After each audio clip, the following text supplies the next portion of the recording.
बहुत बुरी कहानी लिखी गई है हमारी और बहुत ज़्यादा परेशानियों से घिरी थी। बहुत ज़्यादा मैंने स्ट्रगल किया है ज़िंदगी में।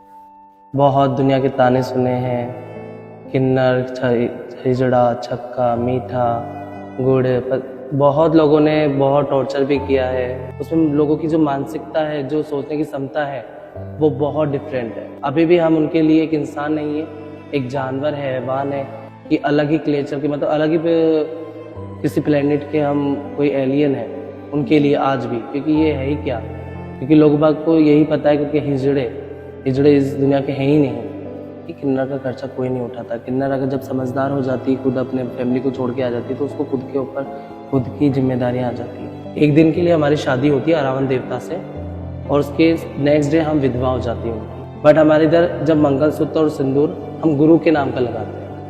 गुरु के नाम का लगाते हैं क्योंकि गुरु ही हमारा पिता और गुरु ही हमारा पति होता है। पूर्वजों की देन है। हमारे जो मंत्र हैं, हमारे कुछ उच्चारण हैं, कुछ हमारी सीक्रेट्स हैं, कुछ जो हम उनको समाज के सामने नहीं ला सकते।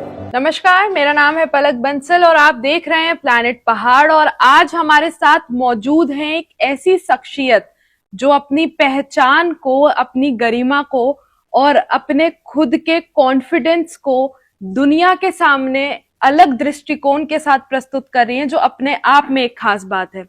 हमारे साथ मौजूद है नंदिनी सिंधी जी। सबसे पहले मैम, आपका बहुत बहुत स्वागत है हमारे पॉडकास्ट के अंदर। धन्यवाद। नंदिनी जी जो हैं वो किन्नर समाज से आती हैं और किन्नर समाज से जो लोग आते हैं उनके पीछे अपनी एक अलग कहानी होती है।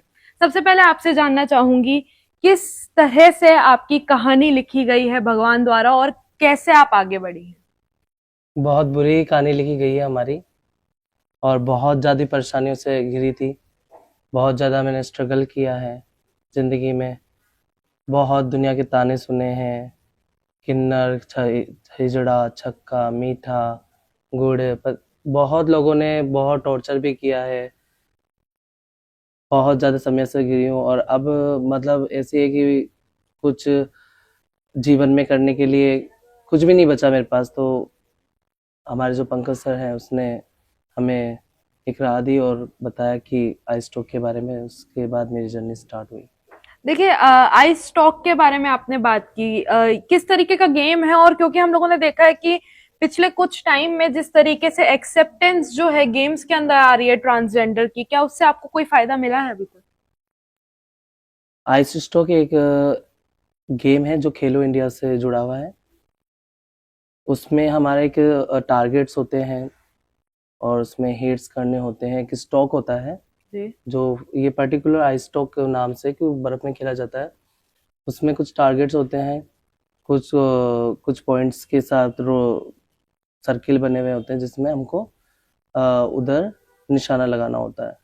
जी, देखिए बिल्कुल नंदी जी, हमें ये भी पता है कि जिस तरीके से आपकी जर्नी रही है, बहुत मुश्किल था आपके लिए एक गोल्ड मेडलिस्ट बनना, वो भी इस गेम में। जब मान्यता मिली कि भाई अब आप लड़कियों के कैटेगरी में नहीं बल्कि ट्रांसजेंडर की एक अलग कैटेगरी के साथ आई स्टॉक में उतरेंगी, कैसा था आपके लिए? जब शुरुआत में मैंने आई स्टॉक में कदम रखी तो हमको एक लड़कियों के साथ खिलाया गया था कि आप फीमेल कैटेगरी में खेलोगे, तो उसमें हमारा ट्रांसजेंडर का कोई कैटेगरी नहीं थी, जिसके कारण हम ट्रांसजेंडर में खेले। हमको हमारे फीमेल के साथ खिलाया गया। उन्होंने बोला कि इसमें ट्रांसजेंडर कैटेगरी नहीं है। उसके बाद अभी 2024 में मैंने जब खेला तो उसमें ट्रांसजेंडर कैटेगरी नहीं दी उन्होंने हमारे को। बट अभी 2025 में जो नेशनल हुआ था हमारा, तो उसमें अभी जो नेशनल हुआ है रिसेंटली, उसमें हमारे को ट्रांसजेंडर कैटेगरी अलग से दी गई है। जी। इसके बाद ये जानना चाहूंगी कि क्या सफर रहा, मतलब कैसे आपको पता चला, या फिर आप बाय बॉर्न जो समुदाय है उससे किन्नर समाज में जुड़ गई थी, या फिर कैसे आपको पता चला कि आपके अंदर ये चेंजेस हैं जो कि सोसाइटी में अब जाके नॉर्मलाइज हुए हैं? क्योंकि अगर हम बात करें पिछले 15 सालों की, तो 15 साल में बहुत सी चीजें चेंज हुई हैं, एक्सेप्टेंस भी आई है कहीं ना कहीं सोसाइटी में। तो उस दौरान आपको कैसी कैसी चीजों का सामना करना पड़ा? देखो, पहले मैं अपनी बताना चाहती हूँ कि मैं एक ट्रांसजेंडर हूँ। ट्रांस वुमन हूँ मैं। तो मैं बाय बॉर्न तो एक मेल पैदा हुई थी, बाय बॉर्न में मेल पैदा हुई थी। बट मेरे ऑर्गन्स कुछ सही नहीं थे, जिसके कारण मैं एक ट्रांस हुई है ना। तो उस टाइम जब तक मैं अपनी फैमिली में रह रही थी तब तक तो मुझे वेल एंड गुड, मतलब उस टाइम नादान थी, बच्ची थी, तो पता नहीं था कि क्या होता है क्या नहीं होता है।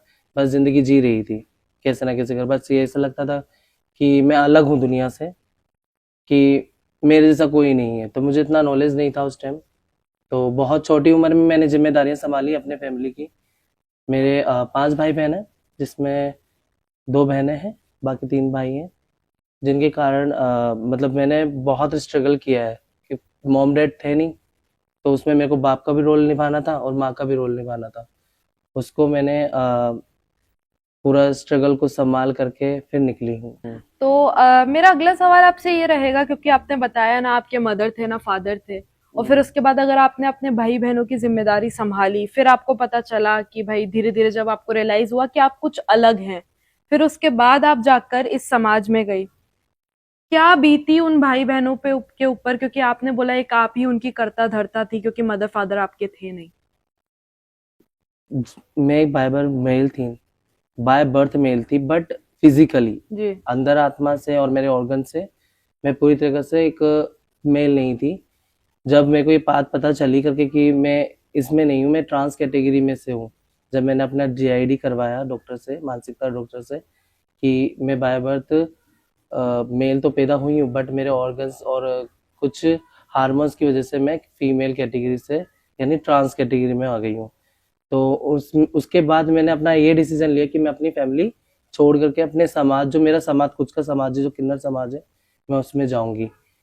उसके बाद घर में भी बहुत सारी प्रॉब्लम हुई इस चीज़ को लेकर के कि आप कि डॉक्टर झूठ बोलते हैं कि नहीं ऐसा कुछ नहीं होता है, ये इस पेपर में जो लिखा है वो झूठ है। काफ़ी प्रॉब्लम हुई, बड़े भाई ने बहुत ऑब्जेक्शन उठाए और बहनों ने भी, आसपास के मोहल्लों ने भी काफ़ी ऑब्जेक्शन उठाए। फिर भी मैंने उनकी नहीं सुनी।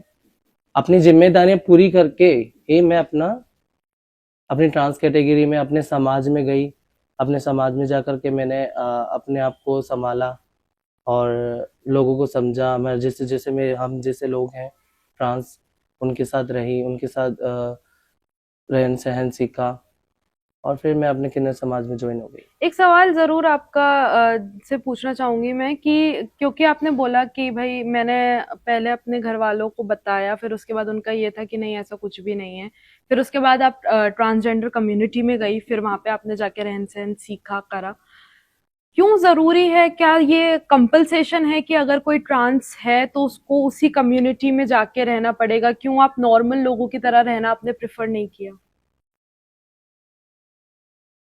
समाज की जो सोच है वो बहुत अलग है, जो ना अब मैं तो नहीं जानती करके कि कब ये चेंज होगी, कितना समय लगेगा लोगों की सोच को। बट इतना है कि अभी तक का जितना मैंने अभी अपनी जर्नी जी है ना, उसमें लोगों की जो मानसिकता है, जो सोचने की क्षमता है, वो बहुत डिफरेंट है। अभी भी हम उनके लिए एक इंसान नहीं है, एक जानवर है, हैवान है, कि अलग ही क्लेचर के, मतलब अलग ही किसी प्लेनेट के हम कोई एलियन है उनके लिए आज भी। क्योंकि ये है ही क्या, क्योंकि लोग बाग को यही पता है करके हिजड़े हिजड़े इस दुनिया के हैं ही नहीं। जी। एक बड़ा सवाल ये भी आता है अभी, क्योंकि हम लोग देख रहे हैं पिछले कुछ टाइम में जिस तरीके से जो फेकनेस है वो दिख रही है लोगों को, चाहे वो सड़कों की हम बात करें, चाहे रेलवे स्टेशन की बात करें। लोग फेक तरीके से पैसा कमाने का ये अलग बिजनेस सा बना लिया है कि भाई अगर हम लोग ट्रांस की तरह बर्ताव करेंगे, अगर हम जाके उनसे फिर पैसे मांगेंगे तो हमें बहुत इजीली मिल जाएगा, क्योंकि कहीं ना कहीं लोगों के मन में डर रहता है कि भाई कोई बद्दुआ ना मिल जाए। कैसे स्पॉट कर सकते हैं कि कौन ट्रांस है या नहीं है? ऐसा कुछ भी नहीं है कि अगर आपके पास फेक किन्नर है, होते हैं फेक किन्नर, ऐसा मैं बोलती नहीं करके कि है, होते भी, कुछ सही भी होते हैं, कुछ गलत भी होते हैं। ट्रांसजेंडर का मीन्स ये है कि वो किन्नर ही है। ट्रांसजेंडर और किन्नर अलग नहीं है, जी। बस समाज है हमारा। किन्नर अलग समाज है, ट्रांसजेंडर जो पढ़ लिख गए, जिन्होंने जॉब हासिल कर ली, उन्होंने अपने आप को पूरा फीमेल में कन्वर्ट करके वो जिंदगी जी रहे हैं। बट एक जो समाज में हमारे जो किन्नर समाज है, क्योंकि कहीं पे भी चल जाओ आपको किन्नर समाज में आना ही पड़ेगा, क्योंकि जो समाज है हमारा वो बहुत ज्यादा ही, जितना कितना भी हम फीमेल बनने की कोशिश कर ले, चाहे वह बाय फिजिकली भी फीमेल बन जाए, चाहे मानसिकता के तौर पे, बट समाज साथ देगा ही नहीं, आपको जी किन्नर समाज में जाना ही होगा। और सेकंड बात, आपने ये बोला कि ट्रेन में और जी अपने बस स्टैंड पे जो बेगिंग करते हैं, हम्म, तो सबसे पहली बात, कुछ लोग ऐसे हैं जो मर्द हैं, बाय द वे मर्द हैं, बट उन्होंने पैसे कमाने के लिए उन्होंने अपना कपड़े चेंज करके, जी अपना रहन सहन का तरीका चेंज करके वो कर रहे हैं, बट वो गलत है। पर कुछ लोग उसी में ही ऐसे भी लोग हैं जो रियली ट्रांसजेंडर हैं। तो इसमें स्पॉट कर सकते हैं डिफरेंस हम लोग किस तरीके से? कुछ ऐसे क्वेश्चंस हम लोग उनसे पूछ सकते हैं जिससे हमें पता चल जाए कि भाई सामने वाला जो है वो ट्रांसजेंडर है या नहीं है, बिकॉज ये तो आप आप नहीं, बिजनेस। ऐसे ऐसे नहीं पहचान सकते आप, अच्छा। कि अगर कोई भी आपको खड़ा हो जाए तो आप ये थोड़ी ना बोलोगे कि आप अपने आप को राइट राइट। साबित करो कि कौन हो क्या हो। जी तो सरकार ने कुछ ऐसी चीजें निकाली हुई हैं जिनके कारण आप पहचान भी कर सकते हो, जैसे TZID, ट्रांसजेंडर आइडेंटिटी कार्ड है, जिसके थ्रू आप उसका पहचान कर सकते हो। जी और डॉक्यूमेंट्स हैं, डॉक्यूमेंट्स में भी अब ट्रांसजेंडर को अलाउ कर दिया है कि ट्रांसजेंडर डॉक्यूमेंट बना सकते हैं जिसमें ट्रांसजेंडर लिखा हुआ होगा, मानसिकता है, ये सब चीजें बता दी है। बट कुछ बोलते हैं ना कि पैसों के लिए कर रहे हैं कुछ लोग, हम्म। इनकम सोर्स के लिए कर रहे हैं कि भाई हाँ हमारे को इनकम सोर्स आ जाएगा। जी वो हिजड़ों के साथ रहने लग जाते हैं, तो नॉर्मली उनके बीवी बच्चे भी होते हैं, जी तो वो लोग अलग, मतलब उनका बोल नहीं सकते ना। जी जी जी। आप अगर जाओगे कहीं पे और आपको मिल जाए तो आप नहीं पहचान कर सकते किसी राइट। की। एक एक बड़ा सवाल जो है वो ये भी है कि हम लोग देखते हैं कि जिस तरीके से जो ट्रांसजेंडर कम्युनिटी है वो बढ़ती जा रही है, क्या ऐसा होता है कि अगर किसी फैमिली में बाय बॉर्न कोई बच्चा ट्रांसजेंडर होता है या फिर बाय बॉर्न कोई बच्चे के साथ ऐसा कोई इशू होता है, तो ये कंपलसेशन होता है कि उसको कम्युनिटी में आना ही है? अगर उसके पेरेंट्स ना चाहें, उसके पेरेंट्स चाहें कि हम इस बच्चे को अपने पास ही रख के वो सारी फैसिलिटीज देंगे जो हम शायद एक लड़का और लड़की को देते, तो क्या ये इम्पोर्टेंट है कि वो कम्युनिटी का ही पार्ट हो या फिर आप उसको जबरदस्ती अपने साथ लेके जाते हैं? ये सब गलत चीजें, गलत बातें हैं, गलत सोच है दुनिया की, कि हम कोई अगर बाय बॉर्न किन्नर बच्चा पैदा हो जाता है तो हम जबरदस्ती नहीं लेके जाते उन्हें। जी पहले हमारा जो समाज था वो ले जाता था, क्योंकि उस टाइम किन्नर की संख्या नहीं थी उतनी, तो जिसके कारण उस टाइम ले जाते थे। बट अभी के जो ग्रामीण इलाके हैं आज भी, वो लोग आज भी मतलब किन्नर बच्चा पैदा होने के बाद ऑलरेडी, और पहले से वो किन्नर को फोन कर देते कि आपके समाज का एक बच्चा पैदा हुआ है, आप ले जाओ। जी वो एक्सेप्ट ही नहीं करते। बाकी कुछ एजुकेटेड पर्सन है जिन्हें पता है कि ये किन्नर बच्चा पैदा हुआ, अगर वो पालना चाहते हैं तो बहुत अच्छी बात है, वो पाल ले, उनको एजुकेशन दे करके अच्छी जॉब भी करा सकते हैं। बट मैंने अभी तक जिंदगी मेरी लाइफ में देखा नहीं है कि कोई किन्नर बच्चा पैदा हुआ है और उसको उसके माँ बाप उसको पढ़ा रहे हो, लिखा रहे हो, जी। नहीं। अ, आप लोगों के एजुकेशन और जो लाइफस्टाइल है उसका खर्चा कौन उठाता है? ये थोड़ा।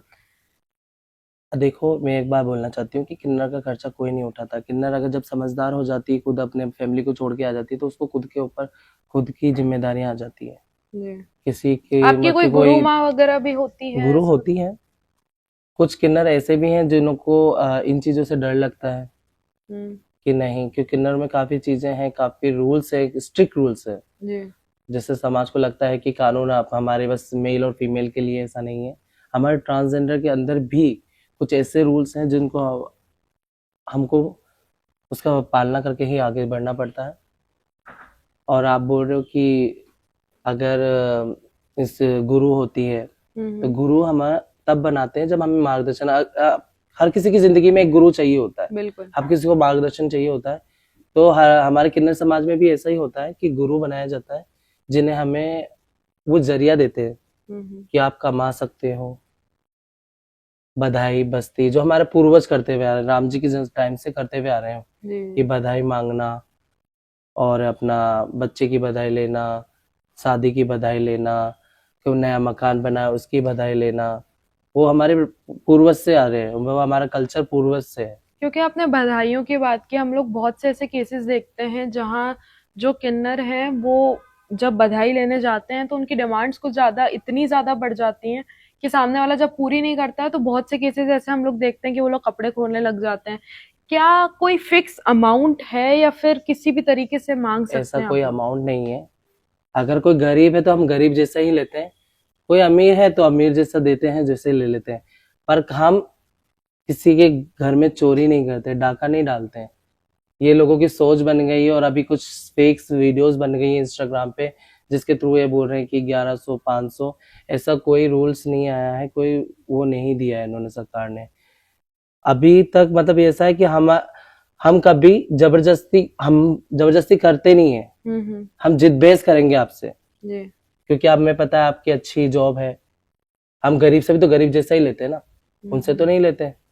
अब जिनकी जी हैसियत अगर 1100 देने की है तो हम उनसे 2100 ले सकते हैं, उससे ज्यादा हम भी नहीं ले सकते ना।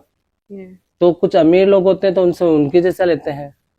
पर आपको नहीं लगता, क्योंकि अगर आप समाज में इक्वालिटी मांग रहे हैं तो उसी तरीके से आप लोगों को भी आगे बढ़ना चाहिए, जॉब्स करनी चाहिए, अदर देन मांगने के ये सब चीजें आप लोगों को कुछ ऐसा इन्वेस्टमेंट खुद के लिए करना चाहिए ताकि आप लोग भी आगे बढ़े, एक पर्टिकुलर आइडेंटिटी भी आगे बढ़े, कम्युनिटी आगे बढ़े समाज में। मैं चाहती हूँ ये चीज आगे बढ़े, बट हमारा जो पिछला समाज है, जो हमारे पूर्वज है, वो अभी भी डेढ़ दवार लेके बैठे हुए, नाइकी लेके हुए बैठे हुए हैं।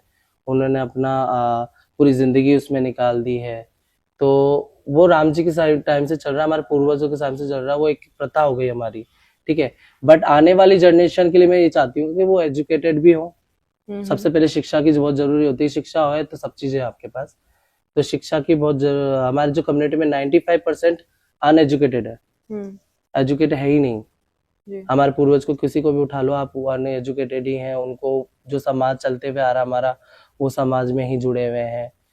बट अब जो चाहती हूँ कि जो अब जो ट्रांस बन रही हैं या फिर किन्नर पैदा हो रहे हैं, मैं उनके लिए कहना चाहती हूँ कि वो जितने भी माँ बाप हैं, जितने भी पेरेंट्स हैं, उनको बोलना चाहती हूँ, अगर आपके घर में ऐसा कोई बालक पैदा होता है या फिर आपके पास बालिका पैदा होती है, तो आप उसको पढ़ाओ लिखाओ।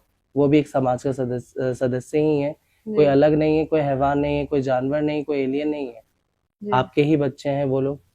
आप अगर उनको जैसा सिखाओगे वैसा वो भी सीखेंगे। एक बड़ा सवाल, क्योंकि हम लोगों ने बहुत सुना है ये चीज, हम लोगों ने ऐसा सुना है कि आप लोगों की शादी होती है, रावण देवता आप लोगों के देवता हैं, और क्योंकि हम लोग ये भी देखते हैं कि आप लोग सिंदूर मंगलसूत्र जो है वो पहनती हैं, तो वो किस लिए, किसके नाम का आप सिंदूर और मंगलसूत्र पहनती अगर मैं किन्नर समाज की बात करूं, एज ए ट्रांस वुमन की बात नहीं कर रही, जैसे ट्रांस वुमन में भी हूँ, हैं? बट मैं किन्नर समाज से हूँ। जी कि एक समाज है हमारा जिसमें हम जुड़ गए हैं, जी तो हम किन्नर हैं। बट कुछ ऐसे भी हैं हमारे बीच में काफी, जो ट्रांस वुमन, वो किन्नर समाज से नहीं जुड़ना चाहती, वो एक लड़की बनना चाहती है, अपने आप को पूरा लड़की जी मानती है और लड़कियों की तरह जिंदगी जीना चाहती है, एक शादी करके जिंदगी बसा करके। उनकी बात मैं नहीं कर सकती, बट किन्नर की अगर ये मान प्रथा है, शुरू से चलती हुई आ रही है, कि अरावण देवता जो श्री कृष्ण जी से ब्राह हुआ था, श्री कृष्ण जी ने मोहिनी का रूप धारण किया था उन्होंने। तो उस दिन हमारा ऐसा होता है, फेस्टिवल एक मनाया जाता है, एक दिन के लिए हमारी शादी होती है अरावण देवता से, और उसके नेक्स्ट डे हम विधवा हो जाती है उनकी। अच्छा तो ये शुरू से उसकी प्रथा बनाई जाती है, पर ये साउथ इंडियन का स्टाइल है, उधर का कल्चर है। बाकी अगर राजस्थान में देखेंगे, बाकी जगह देखेंगे, तो ये सब कोई मान्यता इधर नहीं मानते हैं। बट हमारे इधर जब मंगलसूत्र और सिंदूर हम गुरु के नाम का लगाते हैं, ओके गुरु के नाम का लगाते हैं, क्योंकि गुरु ही हमारा पिता और गुरु ही हमारा पति होता है। तो जी हमारे को समाज तो एक्सेप्ट करेगा नहीं, एक मेल एक ट्रांसजेंडर को एक्सेप्ट नहीं करेगा, जी किन्नर को एक्सेप्ट नहीं करेगा। क्यों नहीं करेगा?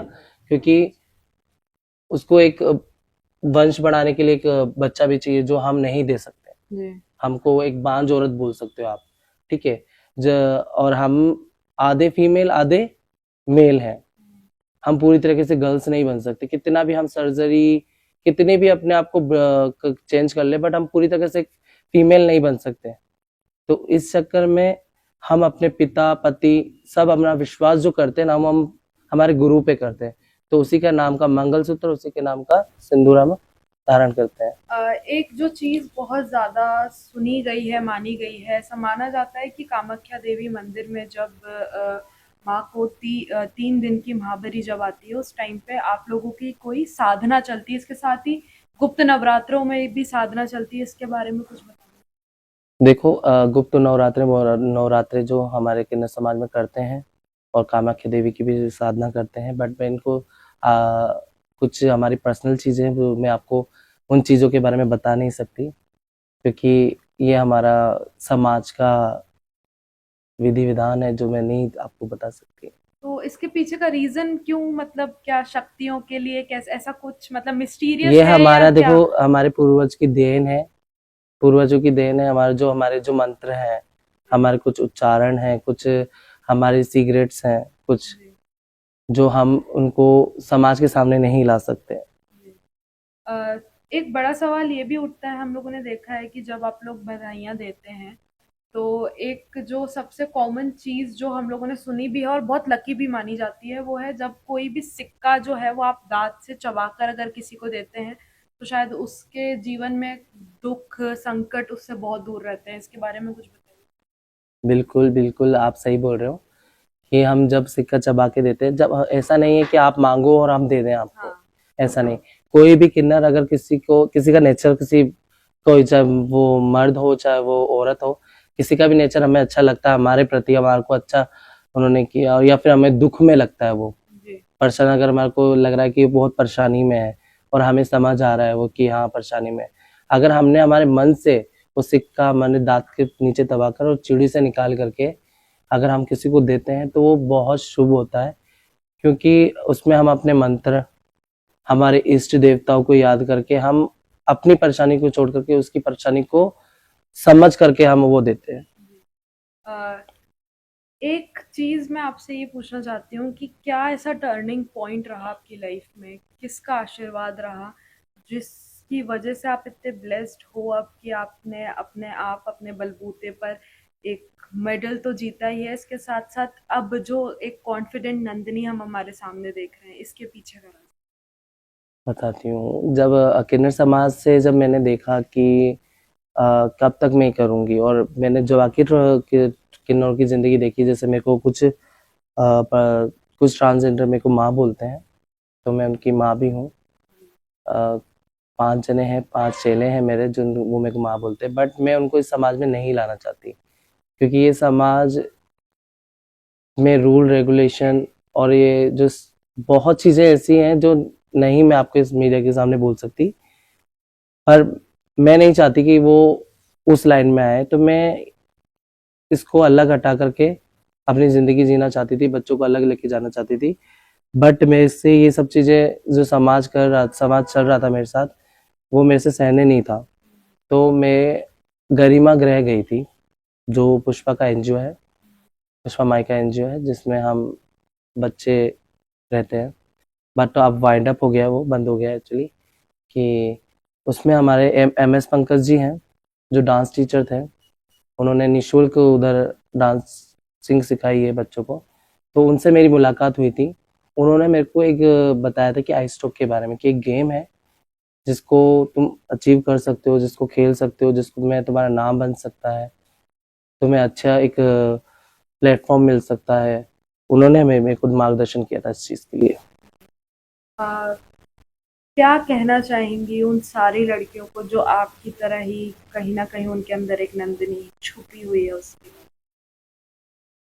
मेरे जो पुराना समाज, जो किन्नर, जो अभी बूढ़े बुजुर्ग हैं, उनको तो मैं कह नहीं सकती, बट जो अभी जिनका एजुकेशन पढ़ रहे हैं, भले एजुकेशन ले रहे हैं या फिर कुछ करना चाहते हैं, उनके लिए मेरे यही संदेश है कि पढ़ो लिखो, कुछ अच्छे काम करो, एजुकेशन लो, स्किल सीखो और आगे बढ़ो। मैं यही कहना चाहती हूँ। देखिए, तो ये थी हमारे साथ नंदिनी सिंधी, जिन्होंने अपना दिल, अपनी पूरी जर्नी आपके सामने खोल के रख दी और बताया किस तरीके से उन्होंने स्ट्रगल्स के साथ अपनी ज़िंदगी जी, और आज जो नंदिनी है, वो अपने आप में एक कॉन्फिडेंट नंदिनी है। और साथ ही साथ ये भी बताया कि किन्नर समाज जो है, उसने उसको नंदिनी बनाने में हेल्प की और साथ में उसको आगे बढ़ने के लिए प्रोत्साहित किया। तो देखिए, हर किसी की जो पूरी जर्नी है वो अलग हो सकती है। बाकायदा ये भी है कि क्योंकि स्ट्रगल्स अपने आप में एक ट्रांसजेंडर बहुत ज़्यादा फेस करता है, और जब उन स्ट्रगल्स के बाद वो इतना उभर के निकलता है, तो ये समाज के लिए भी अपने आप में एक पूरा एग्जाम्पल सेट करता है कि किस तरीके से किसी भी वर्ग को नेग्लेक्ट करना नहीं चाहिए। अगर आपको ये पॉडकास्ट पसंद आया हो तो प्लीज लाइक करें, शेयर करें, सब्सक्राइब करें।